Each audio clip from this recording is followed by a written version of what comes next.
প্রিয় ভাইরা মা বোনেরা, 2026 সালের পবিত্র শবে মেহরাজ কিন্তু চলে এসেছে। আজকে শুক্রবার দিবাগত রাত্রিতে, অর্থাৎ 16ই জানুয়ারি শুক্রবার দিবাগত রাত্রিতে পবিত্র শবে মেহরাজ। আলহামদুলিল্লাহ। প্রিয় ভাইরা মা বোনেরা, এখনো পর্যন্ত যদি আপনারা না জেনে থাকেন এই শবে মেহরাজের রাত্রিতে কি কি আমল করতে হবে, কি কি ইবাদত করতে হবে, কত রাকাত নফল নামাজ পড়তে হবে এবং সেই নামাজের নিয়তটা আপনারা কিভাবে করবেন, রোজার নিয়ত কিভাবে করবেন এবং কয়টি রোজা রাখতে হবে এবং কি কি আমল করলে, ইবাদত করলে এই শবে মেহরাজের সম্পূর্ণ ফাজাইল, সম্পূর্ণ বারাকা আপনারা হাসিল করতে পারবেন ইনশাআল্লাহ। আজকের এই ভিডিওটি সম্পূর্ণ যদি দেখেন তাহলে খুব সহজে আপনারা জানতে পারবেন, শিখতে পারবেন।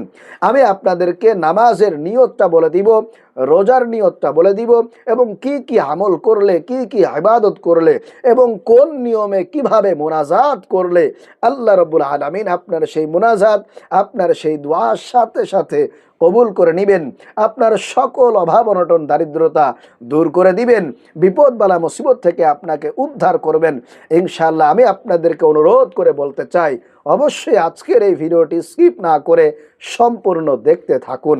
কপাল খুলে যাবে, ভাগ্য পরিবর্তন হবে আপনার জীবনে। বিগত যত শবে মেরাজের রাত অতিবাহিত হয়ে গিয়েছে, আমি আশা করি আজকের এই ভিডিওটি যদি দেখেন তাহলে আজকের এই 2026 সালের শবে মেরাজের রাতটি হবে আপনার জন্যে একেবারে সর্বশ্রেষ্ঠ রাত। আল্লাহু আকবার। কারণ আমি এই ভিডিওতে আপনাদেরকে সম্পূর্ণ নিয়মকানুন এবং আমল ইবাদতগুলো একেবারে সুন্দরভাবে খুব সহজে বলে দেওয়ার চেষ্টা করব। প্রিয় ভাইয়েরা মা বোনেরা, বিশেষ করে আমার সম্মানিতা মহিলা মা বোন, ওনারা সারা বছর এই শবে মেহরাজ এবং শবে বরাতের রাতগুলোর জন্য অপেক্ষায় থাকে। প্রিয় ভাইয়েরা মা বোনেরা, এই মাসটি হলো শবে মেহরাজের মাস, অর্থাৎ রজব মাস। আল্লাহ রাব্বুল আলামিন এই মাস সম্পর্কে আল্লাহ তাআলা পবিত্র কোরআনুল কারীমের মধ্যে বলেছেন, সুবহানাল্লাযী আসরা বিআবদিহি লাইলাম মিনাল মাসজিদিল হারামি ইলাল মাসজিদিল আকসা। আল্লাহ তাআলা তার আপন বন্ধুকে মসজিদে হারাম থেকে মসজিদে আকসা পর্যন্ত ভ্রমণ করিয়েছেন। কোরআন সাক্ষী, সূরাতুল বনী ইসরাঈলের 1 নাম্বার আয়াত এটি। প্রিয় ভাইয়েরা মা বোনেরা, এই মাসটি কিন্তু অত্যন্ত দামি মাস, অত্যন্ত ফজিলতপূর্ণ, বরকতপূর্ণ মাস। নবী করিম সাল্লাল্লাহু আলাইহি ওয়াসাল্লাম বলেছেন, রজব শাহরুল্লাহ, রজব মাস হলো আল্লাহর মাস। প্রিয় ভাইয়েরা মা বোনেরা, আল্লাহ রাব্বুল আলামিন তো প্রত্যেকটা মাসকে সৃষ্টি করেছেন, তবে কেন এই রজব মাসকে আল্লাহ তাআলার মাস বলে ঘোষণা দিয়েছেন এ ব্যাপারে রাসূল করিম সাল্লাল্লাহু আলাইহি ওয়াসাল্লাম বলেন, রজব মাসের 26 তারিখ দিবাগত রাত্রিতে আল্লাহ পাক রব্বুল আলামিন আমাকে 7 আসমান জমিন পাড়ি দিয়ে আল্লাহ তাআলা তার সুন্দর সুন্দর নিদর্শনাবলী আমাকে ঘুরে ঘুরে দেখিয়েছেন। আমি ঘুরে ঘুরে দেখেছি এবং আল্লাহ তাআলার জান্নাত জাহান্নামগুলো আমি দেখেছি এবং আল্লাহ তাআলার সঙ্গে সরাসরি আমি সাক্ষাৎ করেছি, অর্থাৎ আল্লাহ তাআলার সঙ্গে আমার সরাসরি দিদার হয়েছে, সাক্ষাৎ হয়েছে। আল্লাহু আকবার। প্রিয় ভাইরা মা বোনেরা, এটি হলো আল্লাহ রাসূল সাল্লাল্লাহু আলাইহি ওয়াসাল্লামের একেবারে সর্বশ্রেষ্ঠ মুআজিজা।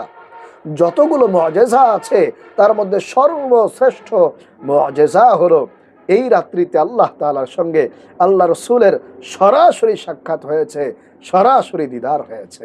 আল্লাহু আকবার।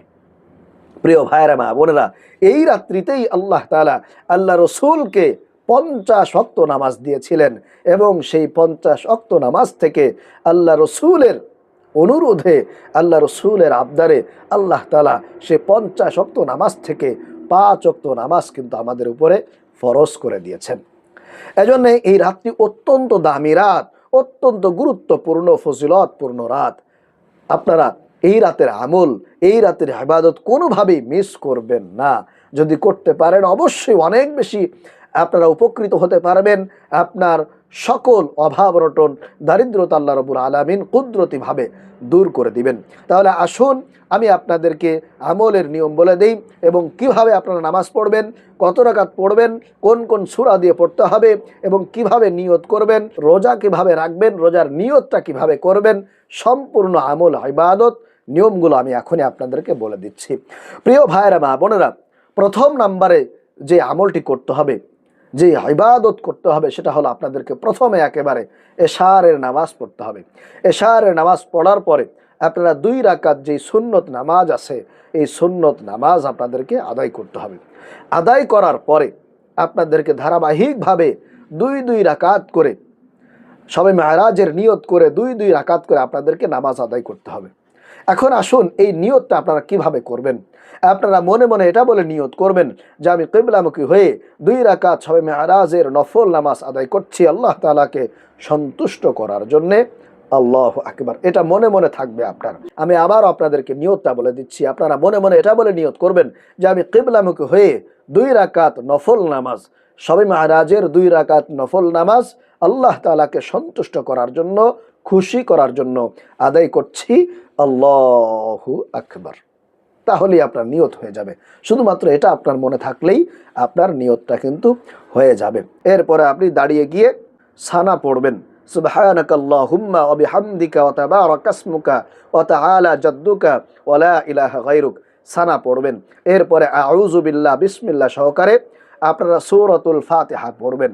সূরাতুল ফাতিহা পড়ার পরে যে কোনো একটি সূরা, এখানে কোনো নির্দিষ্ট সূরা নাই, যে কোনো একটি সূরা আপনি যেটা ভালো পারেন, ভালো জানেন, এরকম একটা সূরা আপনারা প্রথম রাকাতে সূরাতুল ফাতিহার সঙ্গে মিলিয়ে পড়বেন। এরপরে রুকু করবেন, এরপরে সেজদা করে আবারও দাঁড়িয়ে যাবেন। এরপরে আবারও বিসমিল্লাহ সহকারে সূরাতুল ফাতিহা পড়বেন। এরপরে আরও যে কোনো একটি সূরা সূরাতুল ফাতিহার সঙ্গে আপনারা মিলিয়ে পড়বেন, তাহলেই হয়ে যাবে। এখানে বলতে পারেন হুজুর, এটার জন্য কি কোনো নির্দিষ্ট সূরা আছে কিনা, যে সূরাতুল ইখলাস আমাদেরকে 10 বার পড়তে হবে, এরকম কোনো নিয়ম আছে কিনা? না প্রিয় ভাইয়েরা মা বোনেরা, এই নামাজের জন্য নির্দিষ্ট কোনো সূরার কথা উল্লেখ নাই। যে কোনো সূরা দিয়েই আপনারা পড়তে পারবেন। তবে চাইলে সূরাতুল ইখলাস দিয়েও পড়তে পারেন, তাতেও সমস্যা নাই, আপনার নামাজ কিন্তু হয়ে যাবে। তবে এখানে আপনারা চাইলে একটি সূরা বা 2টি সূরা অথবা একাধিক সূরা মিলিয়ে পড়তে পারেন। সূরাতুল ফাতিহা পড়ার পরে আপনারা 2-3টা সূরা কিন্তু এক রাকাতে পড়তে পারেন, যদি আপনার সূরা জানা থাকে। আপনি যদি সূরা আপনার মুখস্থ বেশি থাকে, তাহলে আপনারা সূরাতুল ফাতিহার সঙ্গে 2-3টা সূরা কিন্তু মিলিয়ে পড়তে পারেন, এতে কোনো অসুবিধা নাই। আবার চাইলে একটি সূরা, এক রাকাতে একটি সূরা করে কিন্তু পড়তে পারবেন, তাতেও হয়ে যাবে ইনশাআল্লাহ। তাহলে আশা করি আপনারা বুঝতে পেরেছেন। এখন আসুন এই রাত্রিতে আমরা কত রাকাত নফল নামাজ আদায় করব। 4 রাকাত, 8 রাকাত, 10 রাকাত, 12 রাকাত, নাকি কোনো সংখ্যা আছে? প্রিয় ভাইয়েরা মা বোনেরা, এই নামাজের কোনো নির্দিষ্ট সংখ্যা নাই। আপনার যদি সম্ভব হয় তাহলে আপনি 20 রাকাত পড়তে পারেন, 30 রাকাত পড়তে পারেন, 50 রাকাত পড়তে পারেন, সারা রাত চাইলে নামাজ পড়তে পারেন, যদি আপনার শক্তি থাকে, যদি আপনার ইচ্ছা থাকে। তবে এখানে আপনাদেরকে একটা জিনিস মনে রাখতে হবে যে 2 রাকাত করে আপনাদেরকে নামাজটা পড়তে হবে। 2 রাকাত করে, যেহেতু নফল নামাজ, আপনারা 2 রাকাত করে পড়ার চেষ্টা করবেন। তবে কমপক্ষে 2 রাকাত, এরপরে 4 রাকাত, 6 রাকাত, 8 রাকাত, 10 রাকাত, 12 রাকাত, 20 রাকাত, 30 রাকাত, যত রাকাত ইচ্ছা আপনি পড়তে পারেন। তবে সর্বনিম্ন 2 রাকাত, সর্বোচ্চ কোনো সংখ্যা উল্লেখ নাই। আশা করি বুঝতে পেরেছেন। তাহলে প্রিয় ভাইয়েরা মা বোনেরা, নামাজ সম্পর্কে আপনারা জানতে পেরেছেন, কিভাবে নিয়ত করবেন, কত রাকাত নামাজ পড়বেন, কোন কোন সূরা দিয়ে পড়বেন। এরপরে আসুন আপনারা এই নামাজ ছাড়াও আরো কি কি আমল করবেন। নামাজ তো পড়বেনই, নামাজ ছাড়াও আরো কি কি আমল করবেন। প্রিয় ভাইয়েরা মা বোনেরা, নামাজ পড়া হয়ে গেলে, অথবা আপনারা 4 রাকাত নামাজ পড়েছেন বা 8 রাকাত নামাজ পড়েছেন, তার মাঝখানে আপনি একটু বিশ্রাম নেবেন। তো বিশ্রাম যখন আপনি নেবেন, তখন কিন্তু আপনারা 2 নাম্বার যেই আমলটি করবেন, সেটা হলো বেশি বেশি দুরূদ শরীফ পড়বেন। যেহেতু এই শবে মেরাজের রাত্রিতে আল্লাহ তাআলা আল্লাহ রাসূল সাল্লাল্লাহু আলাইহি ওয়াসাল্লামকে 7 আসমান পাড়ি দিয়ে জান্নাত জাহান্নাম ঘুরিয়েছেন, এই রাত্রিতেই কিন্তু আল্লাহ তাআলা 50 রাকাত নামাজ আমাদের উপরে দিয়েছিলেন, আমাদের জন্য ধার্য করেছিলেন এই রাত্রিতেই। অতএব এই রাত্রিতে আপনারা আল্লাহ রসুলের উপরে বেশি বেশি দুরূদ শরীফ পাঠ করার চেষ্টা করবেন, তাহলে অনেক বেশি আপনার সওয়াব হবে, আপনার উপরে আল্লাহর পক্ষ থেকে রহমত, বরকত, সাকিনা নাজিল হবে। সুবহানাল্লাহ। এজন্য একেবারে সব থেকে ছোট্ট দুরূদ, নামাজের দুরূদ পড়বেন, অথবা একেবারে ছোট্ট দুরূদ, খুবই পাওয়ারফুল ফজিলতপূর্ণ দুরূদ। আপনারা যখন নামাজের ফাঁকে ফাঁকে বিশ্রাম নেবেন তখন আপনারা এই দুরূদটা পড়বেন। দুরূদটি হলো সাল্লাল্লাহু আলাইহি ওয়াসাল্লাম, সাল্লাল্লাহু আলাইহি ওয়াসাল্লাম, সাল্লাল্লাহু আলাইহি ওয়াসাল্লাম, সাল্লাল্লাহু আলাইহি ওয়াসাল্লাম। তাহলে এক নম্বরে আপনারা 2 রাকাত করে নামাজ পড়বেন, আর 2 নম্বরে যে আমলটি করবেন সেটা হলো বেশি বেশি দুরূদ শরীফ পাঠ করবেন। সাল্লাল্লাহু আলাইহি ওয়াসাল্লাম, সাল্লাল্লাহু আলাইহি ওয়াসাল্লাম। দুরূদ শরীফ পাঠ করলে সঙ্গে সঙ্গে আল্লাহ তাআলা আপনার আমলনামায় 10টি নেকি লিপিবদ্ধ করে দেন, 10টি গুনাহ খাতা কেটে দেন, এবং আপনার মর্যাদা 10 গুণ আল্লাহ তাআলা বৃদ্ধি করে দেন। সমস্ত দুশ্চিন্তা পেরেশানি থেকে আল্লাহ তাআলা আপনাকে মুক্ত রাখেন, হেফাজত দান করেন। এজন্য বেশি বেশি দুরূদ শরীফ পাঠ করবেন, 2 নম্বর আমল।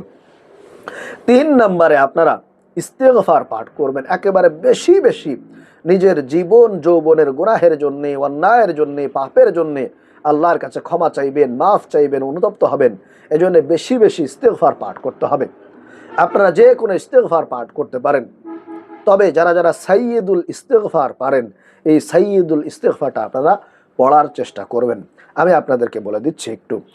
আল্লাহুম্মা আনতা রাব্বি লা ইলাহা ইল্লা আনতা খলাকতানি ওয়া আনা আবদুকা ওয়া আনা আলা আহদিকা ওয়া ওয়াহদিকা মাস্তাতা'তু আউযু বিকা মিন শাররি মা সানা'তু আবুউ লাকা বিনি'মাতিকা আলাইয়া ওয়া আবুউ বিযামবি ফাগফিরলি ফাইন্নাহু লা ইয়াগফিরুয যুনুবা ইল্লা আনতা।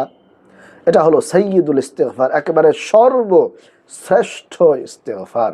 এই ইস্তিগফার যদি আপনারা রাতের বেলায় পাঠ করতে পারেন, ইনশাআল্লাহ আপনি যদি সকালবেলায় মারা যান, ইন্তেকাল করেন, তাহলে আল্লাহ তাআলা কিন্তু আপনার জীবনের সকল গুনাহ ক্ষমা করে আপনাকে বিনা হিসেবে ডাইরেক্ট ইনশাআল্লাহ জান্নাত দান করবেন। এজন্য বেশি বেশি ইস্তিগফার পাঠ করবেন। আর যারা যারা সাইয়্যিদুল ইস্তিগফার না পারেন, তারা একেবারে ছোট্ট ইস্তিগফার পড়বেন। আস্তাগফিরুল্লাহ, আস্তাগফিরুল্লাহ, আস্তাগফিরুল্লাহ। একেবারে ছোট্ট ইস্তিগফার, আস্তাগফিরুল্লাহ, আস্তাগফিরুল্লাহ, আস্তাগফিরুল্লাহ, এটা পাঠ করবেন। তাহলে 3 নম্বরে বেশি বেশি ইস্তিগফার পড়ার চেষ্টা করতে হবে। এরপরে প্রিয় ভাইরা মা বোনেরা, এখন আমি আপনাদেরকে জানিয়ে দিব আপনারা কতটি রোজা রাখবেন এবং রোজার নিয়তটা কিভাবে করবেন। প্রিয় ভাইরা মা বোনেরা, এই শবে মেরাজের রাত্রিতে আপনারা আমলে ইবাদত করার পরে শেষ রাত্রিতে আপনারা সেহরি খাবেন। সেহরি খাওয়ার আগে আপনারা মনে মনে নিয়ত করবেন যে আমি আগামীকাল শবে মেরাজের একটি নফল রোজা রাখবো, আল্লাহ তাআলাকে সন্তুষ্ট করার জন্য, খুশি করার জন্য। এটা আপনারা মনে মনে নিয়ত করবেন। সাহরি খাওয়ার পূর্বেই আপনারা মনে মনে নিয়ত করবেন যে আমি আগামীকাল শবে মেরাজের একটি নফল রোজা রাখতেছি আল্লাহ তাআলাকে খুশি করার জন্য, সন্তুষ্ট করার জন্য। এটা এরকম মনে মনে নিয়ত করে রাখবেন। এরপরে শেষ রাতে উঠে আপনারা সাহরি খেয়ে পরের দিন শনিবার একটি নফল রোজা রাখবেন, তাহলেই হয়ে যাবে। এছাড়া আল্লাহ রসুল সাল্লাল্লাহু আলাইহি ওয়াসাল্লাম কিন্তু প্রত্যেক মাসের 13 তারিখ, 14 তারিখ এবং 15 তারিখ, প্রত্যেক আরবি মাসের 13, 14, 15 এই 3টা দিন আল্লাহ রসুল আইয়ামে বীজের রোজা রাখতেন। এটা প্রত্যেক মাসে সারা বছর 13, 14, 15 আইয়ামে বীজের 3টি রোজা আল্লাহ রসুল সাল্লাল্লাহু আলাইহি ওয়াসাল্লাম রেখেছেন। আপনি চাইলে এই 3টি রোজা রাখতে পারেন। এছাড়া আল্লাহ রসুল সাল্লাল্লাহু আলাইহি ওয়াসাল্লাম প্রতি সপ্তাহে বৃহস্পতিবার তিনি রোজা রেখেছেন। বৃহস্পতিবার তিনি নফল রোজা রেখেছেন, আপনারা চাইলে রাখতে পারেন। তবে এখানে আরেকটি কথা আপনাদেরকে বলতে চাই, সেটা হলো শবে মেরাজের জন্য আলাদা কোনো নির্দিষ্ট রোজা নাই। আপনি এটা নফল রোজা হিসেবে রাখবেন, তবে এটা কিন্তু শবে মেরাজের একেবারে নির্দিষ্ট রোজা নয়। এটা হলো আপনি নফল হিসেবে রাখবেন। আশা করি বুঝতে পেরেছেন। নফল রোজার নিয়ত করে আপনাদেরকে রাখতে হবে।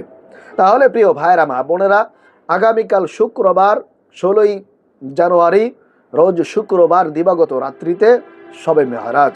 আল্লাহু আকবার। অতএব এই শবে মেহরাজের রাত্রিতে অবশ্যই আপনারা আমল করবেন, নামাজ পড়বেন, রোজা রাখবেন। ইনশাআল্লাহ সময়টাকে মিস করবেন না, অবহেলায় কাটানোর চেষ্টা করবেন না। ইনশাআল্লাহ বিগত যত শবে মেহরাজের রাত আপনার জীবনে অতিবাহিত হয়ে গিয়েছে, আপনি দেখা যায় জানতেন না, বুঝতেন না। এখন এই 2026 সালের শবে মেহরাজ কিন্তু আগামীকাল চলে আসতেছে। অতএব মিস করবেন না, সবাই আমলগুলো করার চেষ্টা করবেন। আল্লাহ রাব্বুল আলামিন আমাদের সবাইকে এই আমলগুলো করার তৌফিক দান করুন। আমিন।